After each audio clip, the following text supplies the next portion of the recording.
الحمدللہ رب العالمین والصلاة والسلام علی سید المرسلین وعلی آلہ وصحبہ اجمعین ومن تبعہم بإحسان الی یوم الدین۔ اعوذ باللہ من الشیطان الرجیم، بسم اللہ الرحمن الرحیم۔ یا ایھا الناس اتقوا ربکم الذی خلقکم من نفس واحدہ وخلق منها زوجہا وبث منہما رجالا کثیرا ونساء واتقوا اللہ الذی تساءلون بہ والارحام ان اللہ کان علیکم رقیبا۔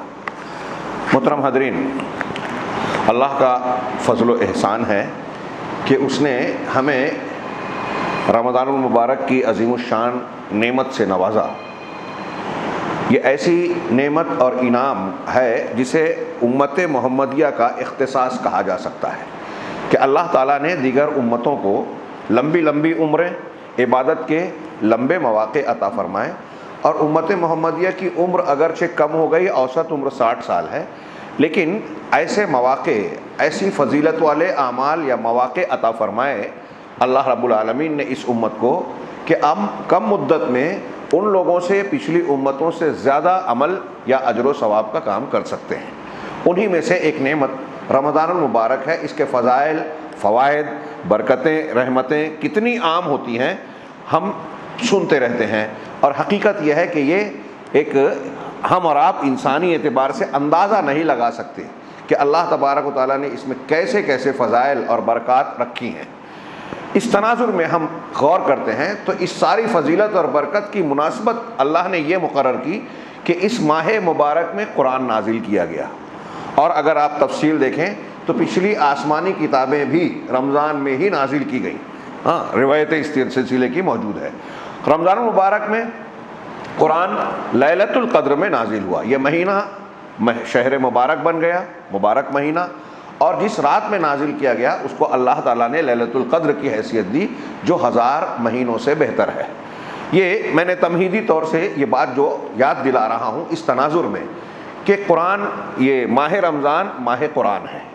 ایک انسان کے لیے، ہمارے اور آپ کے لیے ضروری ہے کہ اس کی قدر کو پہچانیں، رمضان کے ایک ایک لمحے کو بہتر سے بہتر نیکیوں کے کام میں بروئے کار لائیں، استعمال کریں، توبہ کریں، استغفار کریں، اور اس پورے پیریڈ میں فرائض و واجبات کے بعد سب سے اہم کام یہ ہے کہ ہم قرآن کی تلاوت کریں، قرآن پر غور و فکر کریں، کوشش کریں کہ جس کو قرآن کو ہم سمجھیں اور اس پر عمل کریں۔ یہ قرآنی مہینہ ہے اور ساری برکتیں قرآن سے وابستہ ہیں، اس لیے یہ سعادت کی بات ہے ان مسلمانوں کے لیے اور ہمارے اور آپ کے لیے کہ اللہ تبارک و تعالیٰ اس مہینے میں ہمیں توفیق دے کہ ہم قرآن سیکھیں، سکھائیں۔ عام حالات میں بھی اللہ کے رسول صلی اللہ علیہ وسلم کا فرمان ہے، خیرکم من تعلم القرآن وعلمہ، تم میں سب سے بہتر انسان وہ ہے جو قرآن سیکھے اور سکھائے۔ بہت سے عہدے، دولت اور یہ اور وہ دنیا میں معیار ہیں انسان کو بڑا اور اونچا سمجھنے کا۔ اللہ کے نزدیک بہترین انسان وہ ہے جو قرآن سیکھے اور سکھائے۔ اللہ کا وہ کلام جو لوگوں کی ہدایت کے لیے اللہ نے پورے اہتمام سے نازل کیا، نبی صلی اللہ علیہ وسلم کو پاس جبرائیل کے ذریعے بھیجا، آپ کے دل پر نازل کیا، اور پھر قرآن کے محفوظ رکھنے کا کیسا کیسا انتظام کیا۔ نزول سے پہلے ہی آسمان پہ پہرے بٹھا دیے۔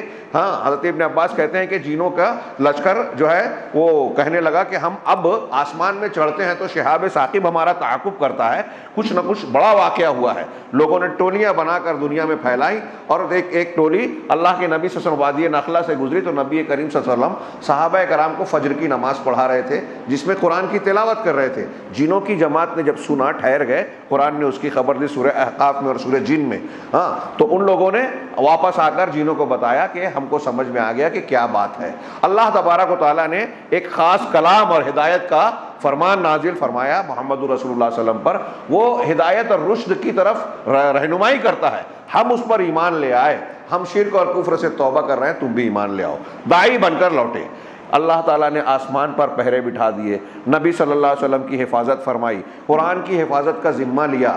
کتنی اہم چیز ہے یہ اس کائنات کو، ہمارے اور آپ کے وجود کو مقصدیت دینے والی چیز ہے۔ یہ میں نے کچھ باتیں عرض کی اصل درس سے پہلے۔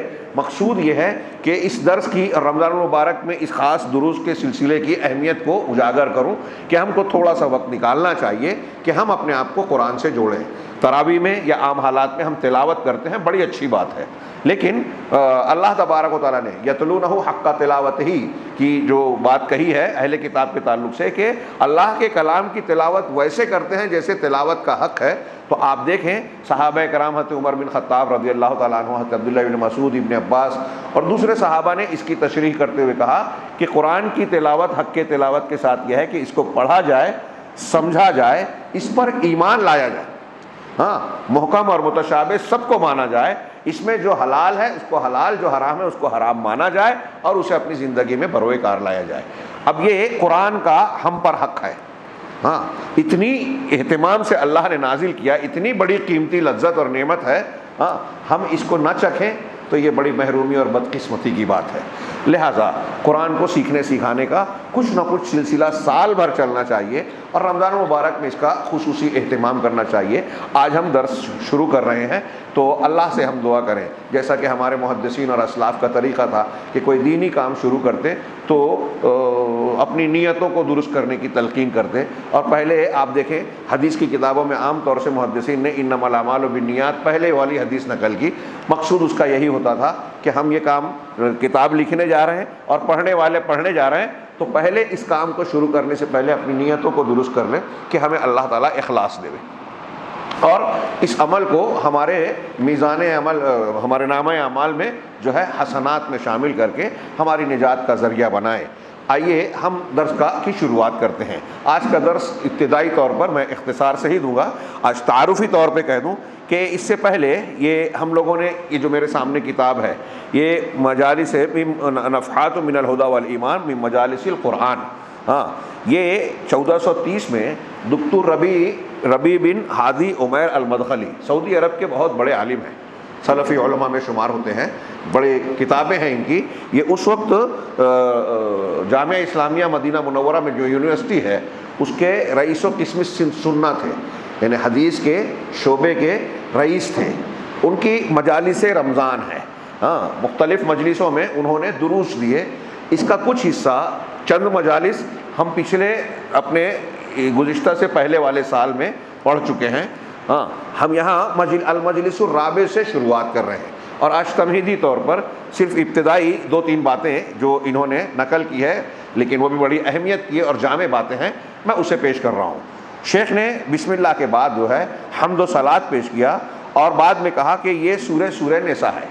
سورہ بقرہ، آل عمران وغیرہ پر اس سے پہلے دروس ہم پڑھ چکے ہیں اور یہ گزر چکا، یہ سورہ نساء سے ہم شروعات کر رہے ہیں جو طوال کی صورتوں میں سے ہے، اور اس صورت میں بھی عقائد، احکام اور تشریعات، اللہ تعالیٰ کے بہت سارے احکامات اور خبریں موجود ہیں، مشتمل ہیں۔ سب سے پہلے تضمن سورۃ النساء لکثیر من الاحکام، یہ ایک عنوان قائم کیا کہ بہت سارے احکامات پر اس کا مشتمل ہونا، اور اس ضمن میں شیخ نے ذکر کیا کہ سورت کے آغاز ابتدائی حصے میں ہی جہاں اللہ تعالیٰ نے آدم و حوا سے سارے انسانوں کی پیدائش کا ذکر کیا، اس کے بعد جو احکامات بیان کرنے شروع کیے تو ذکر کیا کہ مردوں کے لیے یہ جائز ہے، شریعت نے یہ اجازت دی ہے کہ وہ 4 شادیاں کریں۔ جاہلیت میں 4 شادیوں کی اجازت دی، وہ کیا ہے، وہ کیا ہے، فَانْكِحُوا مَا طَابَ لَكُم مِّنَ النِّسَاءِ مَثْنَىٰ وَثُلَاثَ وَرُبَاعَ۔ ہمارے یہاں آج کل لوگ اس کا ذکر کر کے کچھ لوگ مذاق اڑاتے ہیں، کچھ لوگ یہ کہتے ہیں کہ یہ آج کے دور کے لیے نہیں ہے، کچھ کہتے ہیں کہ ہندوستان وغیرہ میں نہیں چلے گا۔ اس طرح کی بات کرنے سے پہلے آدمی کو ڈرنا چاہیے کہ اللہ تبارک و تعالیٰ ہمارا خالق و مالک ہے، ہماری فطرتوں کو پیدا کرنے والا ہے، اور اس نے پوری دنیا کے لیے اسلام دیا ہے۔ اگر اس نے کوئی حکم دیا ہے تو اس کی ذات حکیم ہے، اس کا کوئی فیصلہ غلط نہیں ہو سکتا۔ ہم کو اس سے زیادہ شعور ہو سکتا ہے کیا؟ ایک انسان کو اللہ سے زیادہ بہتر سمجھے گا؟ سوال ہی پیدا نہیں ہوتا۔ ان کو کوئی انسان، کوئی مسلمان اس طرح سوچ ہی نہیں سکتا۔ لہذا شریعت کے کسی بھی حکم پر اعتراض نہیں کرنا چاہیے۔ ایک بات یاد رکھیے کہ کوئی چیز ہم پر بھاری پڑ رہی ہے، عمل میں گرا پڑ رہی ہے، یہ الگ بات ہے، پھر بھی ہم دین سمجھ کے اس پر عمل کریں۔ داڑھی رکھنا مجھے پسند نہیں آ رہا ہے لیکن اللہ اور رسول کا حکم ہے، پھر بھی میں داڑھی رکھ رہا ہوں، یہ اللہ کی فرما برداری ہے کہ نہیں، اللہ کو پسند ہے تو مجھے کوئی اعتراض نہیں ہے۔ ایسے ہی کوئی بھی عمل جب ہمیں پتہ ہے کہ اللہ نے اور رسول اللہ صلی اللہ علیہ وسلم نے اجازت دی ہے تو اس پہ ایک مسلمان نکیر نہیں کر سکتا اعتراض. اگر اعتراض کر رہا ہے اللہ اور رسول کی لائی ہوئی چیز کو کوئی آدمی ناپسند کرے، یہ اچھی طرح سنیے، عقیدے کی بات ہے. یہ عقیدے کی عقائد میں آپ پڑھیں گے کہ لا الہ الا اللہ اور اسلام کن چیزوں سے ٹوٹ جاتا ہے، تو اس میں ایک چیز آپ کو ملے گی کہ نبی صلی اللہ علیہ وسلم کی لائی ہوئی شریعت میں سے کسی چیز کو ناپسند کرنا، کسی چیز سے بغض رکھنا. اگر آپ اور ہم یا کوئی انسان قرآن اور حدیث سے ثابت شدہ کسی چیز کو ناپسند کرے گا، یہ کفر ہو جائے گا، آدمی اسلام سے باہر ہو جائے گا. عمل نہ کرنا، ہونا نہ ہونا ایک الگ بات ہے، ہاں، لیکن ناپسند کرنا کہ آپ نبی صلی اللہ علیہ وسلم کی کسی چیز کو ناپسند کریں، برا بھلے گئے، اللہ کی کسی بات کو ناپسند کریں، یہ کفر ہے.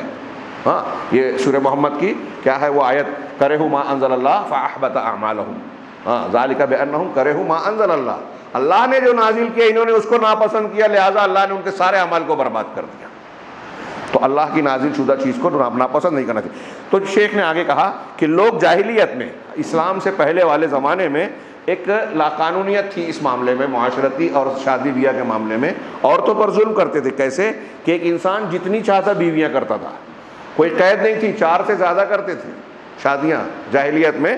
ہاں، لیکن اللہ تبارک و تعالیٰ نے 4 تک پر اس کی یعنی تحدید کر دی. ہاں، اور یہ ایسی چیز ہے ہاں کہ اس میں انسان کی اپنی طرف سے یہ چھوٹ رکھی ہے کہ آپ 2 کریں، 3 کریں، 4 کریں، لیکن اللہ تبارک و تعالیٰ کی جانب سے یہ شرط متعین ہے کہ اس میں اس وقت جب آپ 1 سے زیادہ شادی کر رہے ہیں تو آپ کے لیے لازم ہے کہ بیویوں کے درمیان انصاف کریں. اگر انصاف نہ کرنے کا اندیشہ ہے کہ آپ نہیں کر سکتے، تب آپ کو ایک ہی پر اکتفا کرنی ہے. اب ہمارے یہاں لوگ یہ کہتے ہیں کہ انصاف نہیں کر سکتے. اب ایک دم سے کچھ لوگ نہیں کر سکتے، ٹھیک ہے، لیکن کوئی نہیں کر سکتا، ایسا تو نہیں ہے. لہذا اسے برا نہیں سمجھنا چاہیے. اب بیویوں کے درمیان جس طرح انصاف کا حکم ہے، ویسے اولاد کے درمیان بھی تو انصاف کا حکم ہے. کوئی یہ نہیں کہتا کہ دوسری تیسری اولاد پیدا نہ کرو ورنہ انصاف نہیں کر پاؤ گے.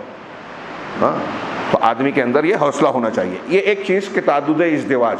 اگر آج کے ماحول میں دیکھیں تو 1 سے زیادہ شادی کرنا یہ مردوں کے لیے، آج ہمارے یہاں سمجھتے ہیں کہ لوگ برے مرد کرتے ہیں. نہیں، اگر ذمہ داری اور دین کے ساتھ کرے تو مردوں کے لیے ٹینشن ہے، بوجھ ہے. ہاں، عورتوں کے لیے سہولت ہے اور سماجی، معاشی، اخلاقی بہت سارے مسائل کا حل ہے. بیوہ، مطلقہ عورتیں جو بے سہارا ہوتی ہیں، ان کے بچے بے سہارا ہوتے ہیں، اگر دوسری مرد سے کسی دوسری بیوی کی حیثیت سے بھی نکاح میں آ جائیں تو ان کے کتنے مسائل حل ہو جائیں. ان پر جو لوگ بری نگاہیں ڈالتے ہیں، برے راستوں پر لے جانے کی کوشش کرتے ہیں، آج ہمارے شہر میں دیکھیے کہ بعض اطراف کے کارخانوں میں، پلاسٹک میں اور میں لوگ بتاتے ہیں تو حیرت ہوتی ہے مجھے کہ لوگ کیسے گوارا کرتے ہیں. دیندار شہر کہلاتا ہے ہمارا، لوگ دیندار بولتے ہیں اپنے آپ کو، اور پتہ چلتا ہے کہ غریب عورتوں کا استحصال کیا جا رہا ہے. وہ کام پر، مزدوری پر جا رہے ہیں، ان کے ساتھ بدسلوکیاں ہوتی ہیں، ان کو گویا شرافت کے راستے سے ہٹا دیا جاتا ہے اور ان کی مجبوری کے فائدے اٹھائے جاتے ہیں. کیا یہ بہتر ہے؟ ہاں، ہمارے سماج میں آج زنا آسان ہے. یہ بہتر ہے زنا یا اس طرح کا استحصال یا دوسری شادی کر دینا جس میں خواتین کی عزت ہو، ان کی عزت کی حفاظت ہو، ان کے حقوق کی ادائیگی ہو؟ یہ بہتر ہے، دین کا، شرافت کا راستہ. ہاں، لوگ اس پر اعتراض کرتے ہیں اور جو لوگ اعتراض کرتے ہیں وہ ناجائز تعلقات پر خاموشی اختیار کرتے ہیں. کتنی الٹی بات ہے. آگے ہم بڑھتے ہیں. شیخ نے آگے کہا کہ تعدد ازدواج کے بعد اس صورت میں اللہ تبارک و تعالیٰ نے رشتہ داروں، باپ بیٹے، میاں بیوی، ہاں، شوہر ہو، بیوی ہو، بیٹے اور بیٹیاں ہوں، ان کے درمیان ترکے کی تقسیم کا اصول اور قاعدہ بھی عطا فرمایا. سورہ نساء میں یوصیکم اللہ فی اولادکم للذکر مثل حظ الانثیین، یہ آیت میراث. ہاں، 3-4 آیتوں میں لمبی چوڑی تفصیل اللہ رب العالمین نے بیان کی، بڑے جامع انداز میں ہر حقدار کو اس کا حق ادا کیا اللہ تبارک و تعالیٰ نے عطا فرمایا ہے. ہاں، کلہ قام، یہ سب کے سب جو وراثت کے احکام بیان کیے یہ سورت کی 2 آیتوں میں کہہ رہے 3 آیتوں میں ہے. اس سورت کے 2 آیتیں اس کے اول میں، آغاز میں ہیں، اور 2 آیتیں، ایک آیت سورہ کے آخر میں ہے. یعنی سورہ نساء کے ابتدائی حصے میں 2 آیتیں لمبی ہیں اور آخر میں جب ختم ہونے لگتی ہے تو ایک آیت. ان 3 آیتوں میں اللہ تبارک و تعالیٰ نے وراثت کے حقوق کا تعیین فرمائی اور اللہ تبارک و تعالیٰ نے دھمکی دی ہے اس شخص کو جو میراث کے ان متعینہ حقوق کے سلسلے میں کھلواڑ کرتا ہے، اس کی مخالفت کرتا ہے اور اللہ کے احکام سے ہٹ کر روش اختیار کرتا ہے، تو اللہ نے ایسے لوگوں کے بارے میں دھمکی دی ہے کہ وہ جہنم میں داخل ہوگا، اللہ کی پناہ۔ لِأَنَّهُ يُصَادِمُ شریعت اللہ، اس لیے کہ وہ شخص جو ایسا کر رہا ہے وہ شریعت سے ٹکراؤ اختیار کر رہا ہے، جو اللہ نے حصہ مقرر کیا اس کو نہیں مان رہا ہے، اس میں اپنی دماغ لگاتا ہے، کورٹ میں جاتا ہے، بڑی چالاکیاں لوگ اختیار کرتے ہیں کہ کیسے میں سوال کروں گا تو کیسے جواب آئے گا، مفتی صاحب کیسے جواب دیں گے۔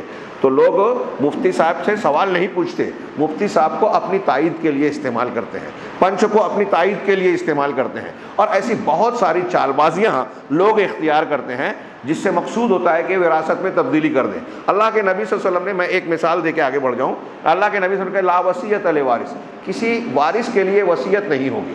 آپ کا ایک وارث ہونے والا شخص ہے تو اللہ مطلب یہ کہ اللہ تعالیٰ نے آپ کے ترکے میں اس کا ایک حق مقرر کر رکھا ہے۔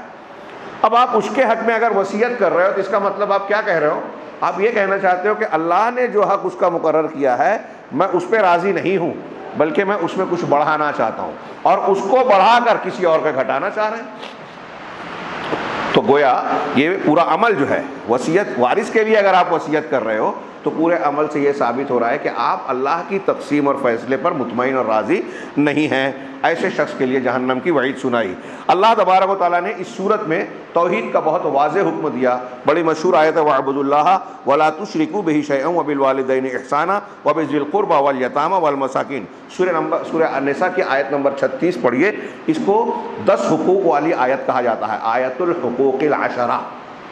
10 حقوق، اس میں 10 حقوق بیان کیے اللہ نے، اور ان 10 حقوق میں سب سے پہلا حق یہ بیان کیا کہ اللہ کی عبادت کرو اور اس کے ساتھ کچھ بھی شرک نہ کرو۔ اس کے بعد کہا والدین کے ساتھ اچھا سلوک کرو، رشتہ داروں کے ساتھ، یتیموں کے ساتھ، مسکینوں کے ساتھ، پڑوسی کے ساتھ، اور آگے اپنے ماتحت یعنی جو لونڈی غلام ہیں ان کا بھی ذکر کیا۔ تو 10 حقوق بیان کیا اور اس میں سب سے پہلے توحید کا حکم دیا۔ شیخ اس کی طرف توجہ دلانا چاہتے ہیں کہ گویا تمام حقوق میں سب سے بڑا حق اللہ کا حق ہے کہ اللہ کے ساتھ کسی کی اور کی عبادت نہ کی جائے، جو خصوصیات، جو خوبیاں اللہ کی ہے کسی اور کے اندر نہ مانی جائے، نفع اور نقصان کا مالک وہ ہے، کسی اور سے نفع اور نقصان کی امید نہ رکھی جائے، اور اس طرح روزی اللہ دیتا ہے، بارش اللہ برساتا ہے، اولاد وہ دیتا ہے، کوئی چیز کسی سے نہ مانگی جائے اللہ کے سوا، سب اللہ کا حق ہے۔ تو اللہ کی توحید کو اختیار کیا جائے۔ کہہ رہے ہیں کہ وَهَٰذِهِ الْوَصَايَا، یہ ایسی وصیتیں ہیں اس آیت میں جو 36 میں پیش کی گئی ہے، جو قرآن کی مختلف آیتوں میں بار بار ذکر کی گئی ہے۔ اللہ کے ساتھ شرک نہ کرو، اللہ کی عبادت کرو، والدین کے ساتھ حسن سلوک کرو، رشتہ داروں مسکینوں کے حقوق کا خیال رکھو، یہ بار بار بیان کی گئی ہیں۔ توحید کے ساتھ والدین کی اطاعت اور رشتہ داروں، مسکینوں، مسافروں کے حقوق کی ادائیگی کا حکم، یہ قرآن کی یہ جو تعلیم ہے ہم سرسری طور سے دیکھتے ہیں، کوئی غیر معمولی بات نہیں ہے۔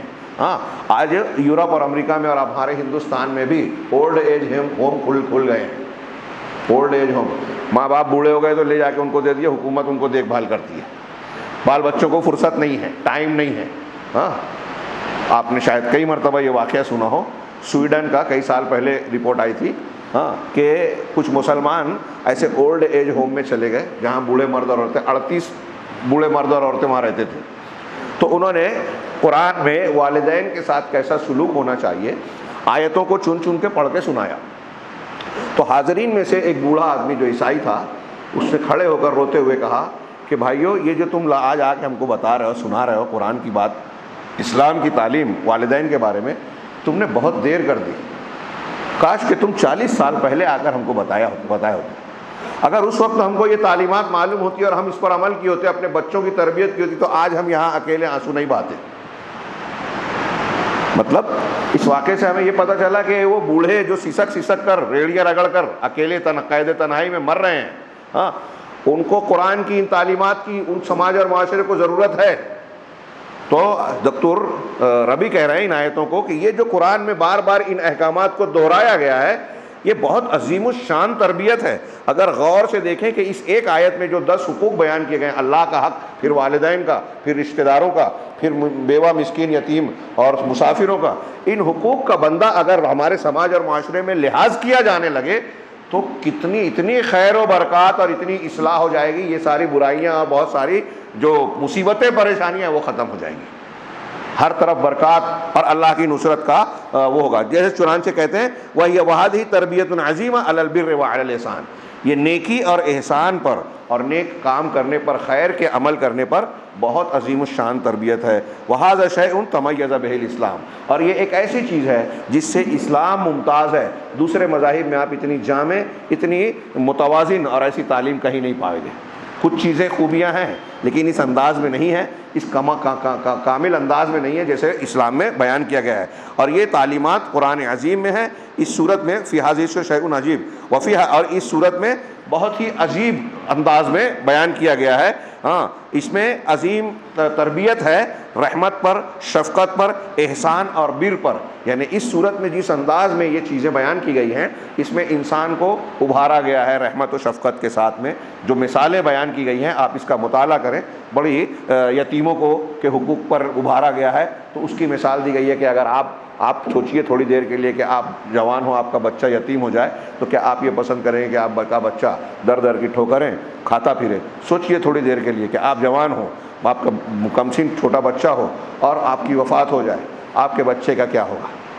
ایسے ہی اس شخص کے بارے میں سوچئے جو دوسرا کوئی انسان گزر گیا اور اس کا بچہ یتیم ہو گیا، اپنے بچے پر قیاس کر کے اس کے ساتھ حسن سلوک کیجئے۔ تو اس طرح شیخ کہہ رہے ہیں کہ بہت ہی عجیب انداز میں نیکی، حسن سلوک اور احسان پر ابھارا گیا ہے۔ ہاں، ومع ذالک، اس کے باوجود جو ہے اسلام کے دشمنان اسلامی تعلیمات پر جو ہے وہ کیڑے نکالتے ہیں، طعن و تشنیع کرتے ہیں، اور یہ کوشش کرتے ہیں کہنے کی کہ یہ اسلام کا دین جو ہے وہ شدت پسندی کا ہے، اس میں جو ہے دہشت ہے، شدت ہے، سختی ہے، لوگوں کو قتل کرنے کی تعلیم ہے۔ ہاں، یہ ساری کی ساری چیزیں افترا پردازی ہے۔ اگر وہ لوگ بھی قرآن کی ان تعلیمات کو صحیح ڈھنگ سے پڑھیں، سمجھیں، جانیں تو وہ اپنا خیال بدلنے پر مجبور ہوں گے۔ ہم مسلمانوں کا فریضہ ہے کہ ان تعلیمات کو ہم سیکھیں اور دنیا کو بتائیں کہ اسلام وہ دین ہے جو ایسی صاف ستھری بہترین تعلیم دیتا ہے کہ اگر اس کو اختیار کیا جائے تو سماج اور معاشرے میں محبت کا چلن بڑھ جائے۔ آگے حقیقت الجہاد اور پھر اس سے جڑی ہوئی توحید کی بات ہے، انشاءاللہ کل کے درس میں ہم اسے پڑھیں گے۔ اللہ تعالیٰ ہمیں قرآن سمجھنے اور اس پر عمل کرنے کی توفیق عطا فرمائے۔ وآخر دعوانا ان الحمد للہ رب العالمین، وصلی اللہ علی نبینا محمد۔